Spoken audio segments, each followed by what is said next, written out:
Hello बच्चों, welcome to Divya Kirti classes. आज हम अपनी अभ्यास सीरीज को आगे कंटिन्यू करते हुए unit number 5 chapter 8 electromagnetic waves के मोस्ट इंपोर्टेंट न्यूमेरिकल्स डिस्कस करेंगे। वो क्वेश्चंस जो बार बार एग्जाम में आते हैं उनको आपको बताएंगे। उनको ध्यान में रखते हुए पहला क्वेश्चन आपका है, एनसीईआरटी क्वेश्चन है, the electric field in an electromagnetic wave in vacuum is given by E vector equal to 6.3 Newton per Coulomb cos 1.5 radian per meter into Y plus 4.5 into 10 की पावर 8 रेडियन पर second into T I cap. यानी electric field जो है हमारी वो कहां पर काम कर रही है, along the x axis. Wave कहां प्रोपोगेट कर रही है, y axis. A, find the wavelength and frequency of the wave. B, what is the amplitude of the magnetic field of the wave. And C, write the expression for magnetic field of this wave. सबसे पहले तो हम एक बात ध्यान रखेंगे कि इस इक्वेशन को ध्यान से देखेंगे ये कौन सी इक्वेशन को जनरल फॉर्म में हम कैसे लिख सकते हैं। तो हम लिखेंगे E equal to E naught cos k y minus omega t. E naught का मतलब है एम्पलीट्यूड ऑफ इलेक्ट्रिक फील्ड। के आपके पास 2 पाई बाई लैम्डा होता है और omega angular frequency 2 pi into new होता है। इसमें हमें के की वैल्यू हमें गिवन है। के की वैल्यू है हमारे पास 1.5, देखो आप चेक कर सकते हैं, 1.5 रेडियन पर मीटर दे रखी है। और हमारे पास ओमेगा की वैल्यू 4.5 इंटू 10 की पावर 8 रेडियन पर सेकेंड दे रखी है। सबसे पहले हम पहले क्वेश्चन की बात करते हैं। क्या निकालना है, wavelength k equal to 2 pi by lambda. Lambda कितना है, 2 पाई बाई के। पाई की वैल्यू 3.14, के कितना होता है आपका 1.5, सॉल्व करके 4.18 मीटर आ गई। अगले में क्या निकालना है, आपके पास फ्रीक्वेंसी निकालनी है।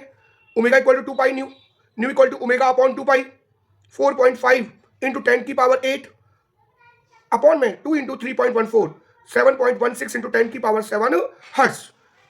क्वेश्चन जो बी है, सेकंड पार्ट है उसका, what is the amplitude of magnetic field of the wave. हमारे पास इलेक्ट्रोमैग्नेटिक वेव्स की एक प्रॉपर्टी होती है C equal to E not बटे B naught. E naught amplitude of electric field, b naught amplitude of magnetic field. ये हमें given है, ये हमको पता है, इसकी वैल्यू को फाइंड आउट कर सकते हैं। तो बी नॉट कितना आ गया, ई नॉट बाई सी कितना आ गया 6.3 अपॉन में 3 इंटू 10 की पावर 8, 2.1 इंटू 10 की पावर माइनस 8 टेस्ला। अब हमें क्या करना है, जैसे ये इलेक्ट्रिक फील्ड की एक्सप्रेशन हमको दे रखी है, ऐसे मैग्नेटिक फील्ड की एक्सप्रेशन निकालनी है। इलेक्ट्रिक फील्ड की क्या थी, equal to E naught cos k y minus omega t. Magnetic field की क्या होगी, b equal to B naught cos k y minus omega t. B naught की वैल्यू हम निकाल चुके हैं, के की वैल्यू पहले से गिवन है हमारे पास, ये रही। ओमेगा भी हमको गिवन है, वैल्यू पुट कर देंगे और सॉल्व करके क्या आ जाएगा हमारे पास, ये मैग्नेटिक फील्ड की एक्सप्रेशन निकल के आ जाएगी। ये जो सेकंड क्वेश्चन है, ये सीबीएसई सैंपल पेपर 2025 और 26 का क्वेश्चन है। The amplitude of the magnetic field of a plane electromagnetic wave propagating along positive x-axis in vacuum is 510 nanotesla k cap and its angular frequency is 60 into 10 की power 6 radian per second. Write the expression for the electric field.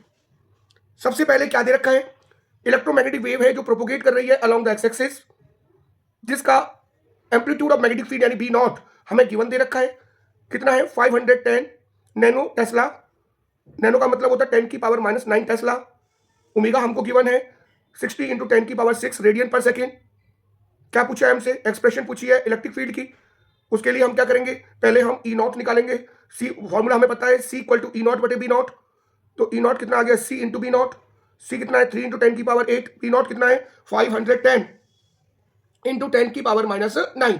E not की value कितनी आ गई 153 Newton per coulomb. हमने क्या निकाल दिया, ई not यानी amplitude of electric field हो गया। अब हम क्या निकालेंगे, फाइंड, अब हम निकालेंगे यहां से k equal to 2 pi by lambda, but हम जानते हैं न्यू इक्वल टू होता है सी बाई लैम्डा। लैम्डा कितना आ गया सी बाई न्यू। लैम्डा की वैल्यू जहां पर पुट कर देंगे तो हमारे पास कितना आ जाएगा ओमेगा बाई सी। ओमेगा हमारे पास किसके बराबर है 60 इंटू 10 की पावर 6 और सी हमें पता है 3 इंटू 10 की पावर 8। तो कितना आ गया 20 इंटू 10 की power minus 2 radian per metre आ गया। एक्सप्रेशन क्या होती है इलेक्ट्रिक फील्ड की, equal to E naught sine k x minus omega t. E naught कितना मेरे पास 153 साइन के की वैल्यू अभी निकाली थी मैंने 20 इंटू 10 की power -2 x minus omega already हमें गिवन है 60 इंटू 10 की power 6 newton per. Question number third, suppose that the electric field amplitude of an electromagnetic wave E naught equal to 120 newton per coulomb and that its frequency is 50 megahertz. Determine B naught omega k and lambda, यानी कि amplitude of magnetic field, angular frequency k और lambda यानी wavelength. B expression for E and B. ये question same as the first question और second question जैसा है, बिल्कुल same. तो सबसे पहले हम लोग क्या करेंगे, इसमें जो जो गिवन है वो देखेंगे। ई नॉट आपको पता है 120 न्यूटन पर कूलम, फ्रीक्वेंसी आपको गिवन है 50 इंटू 10 की पावर 6 हर्ट्ज। फर्स्ट क्या करेंगे हम, बी नॉट निकालेंगे, C equal to E not बटे B not equal to E not by C. E not given है, सी गिवन है, आसानी से बी नॉट निकल जाएगा। सेकंड आप ओमेगा निकालेंगे, ओमेगा कितना होता है 2 pi new, 2 pi into new की वैल्यू 50 इंटू 10 की पावर 6 आसानी से निकल जाएगा। यहाँ से हम के निकालेंगे 2 पाई बाई लैम्डा, लैम्डा कितना होता है आपके पास सी बाई न्यू, न्यू आपको पता है, सी आपको पता है, पाई आपको पता है, के निकल जाएगा। नेक्स्ट आपका nu equal to C by lambda, lambda equal to C by nu, c आपको पता है, न्यू आपको पता है, आसानी से फाइंड आउट करके आप लैम्डा निकाल सकते हो। जब एक्सप्रेशन निकालने की बात आएगी तो आपके पास दो इक्वेशन है, इलेक्ट्रिक फील्ड की expression equal to E naught k x minus omega t newton per coulomb and B equal to B naught k x minus omega t tesla. जब ऊपर से सारी वैल्यूज को फाइंड आउट कर लोगे, इनके अंदर पुट कर दोगे तो आपके एक्सप्रेशन भी निकल के आ जाएंगे। इस क्वेश्चन को खुद सॉल्व करके देखेंगे। Question number 4, explain the following giving proper reason. A, during charging of a capacitor displacement current exists in the capacitor but there is no displacement current when it gets fully charged। Reasoning question है, कह रहा है कि जब हम capacitor को charge करते हैं तो डिस्प्लेसमेंट करंट एग्जिस्ट होता है कैपेसिटर के अंदर। कह रहा है कि जब आपके पास कैपेसिटर आपका फुली चार्ज होता है तो उसके अंदर डिस्प्लेसमेंट करंट नहीं होता, क्यों। सेकंड क्वेश्चन है, infrared waves are known as heat waves, यानी इंफ्रारेड वेव्स को हीट वेव्स क्यों कहते हैं। पहले क्वेश्चन का answer, displacement current exist only if there is a varying electric field. जब इलेक्ट्रिक फील्ड वेरी होगी डिस्प्लेसमेंट करंट एग्जिस्ट होगा। When capacitor is fully charged electric field is constant in between the plates of capacitor, so displacement current does not exist. Second question B, यानी infrared waves are also known as heat waves because infrared wave sets the molecules or atoms of a material into vibrational motion and increase the thermal energy of the material, rises the temperature of object on which they fall, यानी जिसके ऊपर वो गिरेगा उसका temperature को वो बढ़ा देगा, इसीलिए हम उसे क्या कहते हैं, हीट वेव्स कहते हैं। नेक्स्ट आपके पास क्वेश्चन नंबर 5 मोस्ट इंपोर्टेंट है, electromagnetic waves with wavelength number 1 lambda 1 is suitable for radar systems used in aircraft navigation, यानी कि वो वेवलेंथ बताओ जिसको रडार सिस्टम में एयरक्राफ्ट नेविगेशन में यूज करते हैं। Second, lambda 2 is used to kill germs in water purifiers। Third, lambda 3 is used to improve visibility in runway during fog and mist conditions। Identify and name the part of the electromagnetic waves to which these radiations belong। Also arrange these wavelengths in ascending order of their magnitude। तो इसके अंदर पहले तो हमें ये बताना है कि जो तीनों की तीनों आपकी जो वेव्स हैं वो कौन सी हैं। पहला है माइक्रोवेव्स, दूसरा है अल्ट्रावायलेट रेज एंड थर्ड है आपका इंफ्रारेड रेज। एक आपको मैं एक इंपॉर्टेंट पार्ट और बताता हूं इसका, ये पूछ रहा है कि इसका असेंडिंग ऑर्डर ऑफ वेवलेंथ। मैं आपको पूरे का असेंडिंग ऑर्डर बता देता हूं। हमेशा ध्यान रखना हमारे पास टोटल 7 वेव्स हैं, gamma rays, X rays, ultraviolet, visible, infrared और माइक्रोवेव्स और रेडियो वेव्स। सबसे ज्यादा वेवलेंथ होती है रेडियो वेव्स की और सबसे कम गामा रेज की। यानी अगर असेंडिंग ऑर्डर की बात करें तो सबसे ज्यादा किसकी, रेडियो वेव्स, उससे कम माइक्रोवेव, उससे कम इंफ्रारेड, उससे कम विजिबल, उससे कम अल्ट्रावायलेट, उससे कम एक्स रेज और सबसे कम गामा रेज। अगर उसी तरह से हम फ्रीक्वेंसी का असेंडिंग ऑर्डर निकालें तो हम जानते हैं nu equal to C by lambda होता है, इनवर्सली होता है, तो ये उल्टा हो जाएगा, यानी सबसे ज्यादा फ्रीक्वेंसी किसकी होगी, गामा रेज की, और सबसे कम किसकी होगी, रेडियो वेव्स की। तो यहां पर हमारा जो क्वेश्चन था वो क्वेश्चन क्या कह रहा था कि असेंडिंग ऑर्डर निकालो, तो सबसे ज्यादा किसका है आपके पास, सबसे ज्यादा माइक्रोवेव्स, उससे कम इंफ्रा और सबसे कम अल्ट्रावायलेट। तो इसका असेंडिंग ऑर्डर कैसे हो गया, अल्ट्रावायलेट रेज, इंफ्रारेड रेज और सबसे ज्यादा किसका होगा, माइक्रोवेव्स। आपको समझ में आ गया होगा। नेक्स्ट आपका question number 6, depict the field diagram of an electromagnetic wave propagating along positive X axis. यानी इलेक्ट्रोमैग्नेटिक वेव प्रोपोगेट कर रही है along the x axis with its electric field along the Y axis. Electric field Y पर है, तो आपको इसका diagram बना के दिखाना है। पेपर में कई बार पूछ लिया जाता है, इसलिए ये डायग्राम आपको आना चाहिए। हम लोग ये जानते हैं कि वेव जहां पर प्रोपोगेट कर रही है, इलेक्ट्रिक फील्ड और मैग्नेटिक फील्ड दोनों उसके म्यूचुअली परपेंडिकुलर होते हैं, इसीलिए हम इलेक्ट्रोमैग्नेटिक वेव्स को ट्रांसवर्स इन नेचर भी कहते हैं। The electric field vector and magnetic field vector are perpendicular to each other and also perpendicular to the direction of propagation of wave कहते हैं।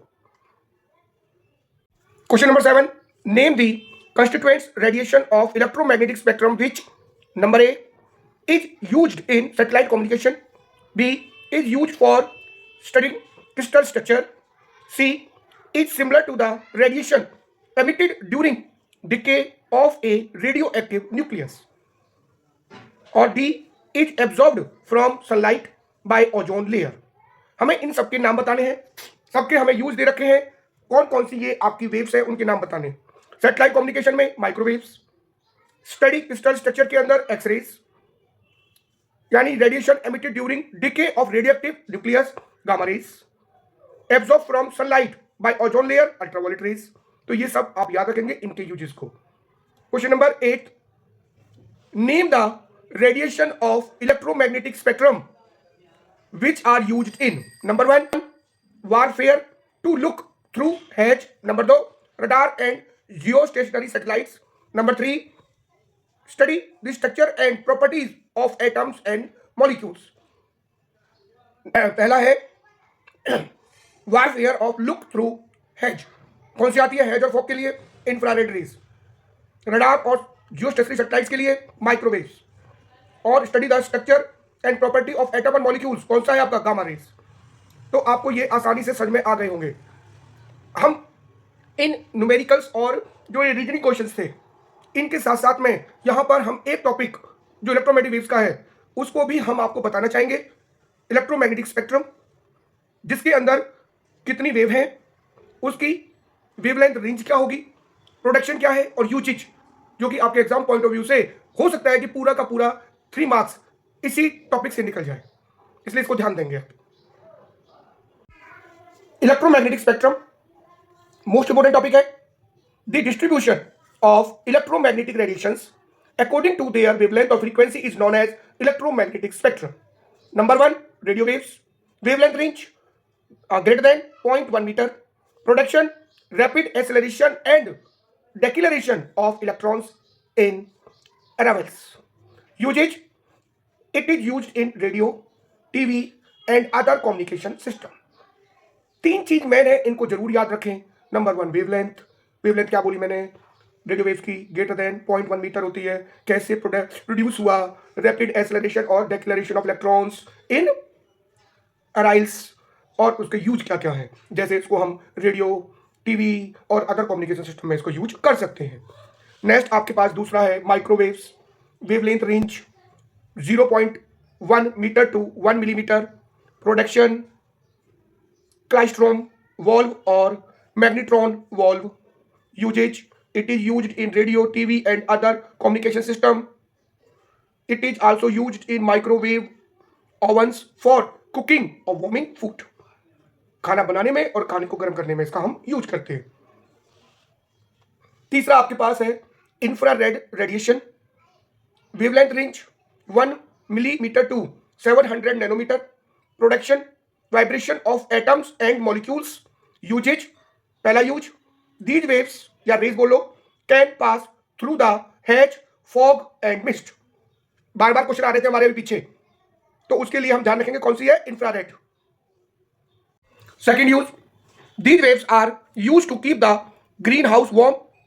Third they are used in relieving the secret writings on the incident walls. Fourth they are use to treat muscular stress.